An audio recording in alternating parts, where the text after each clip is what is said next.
يا حنفي، انا عيد ميلادي قرب، مش هتعزمني بره بقى على الغدا؟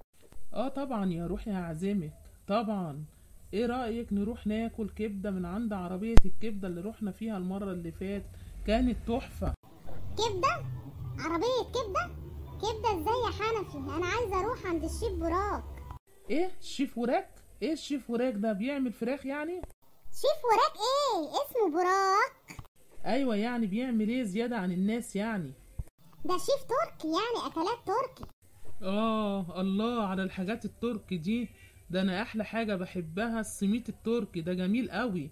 طب ايه هنروح يعني ناكل سميتين وحتة جبنة وكده؟ سميت وجبنه؟ سميت وجبنه ايه؟ ده بيعمل مشويات. اه مشويات. دي اسعاره ايه بقى؟ مفيش، يعني انا ممكن انا وانت والعيال ناكل من 15 ل 20.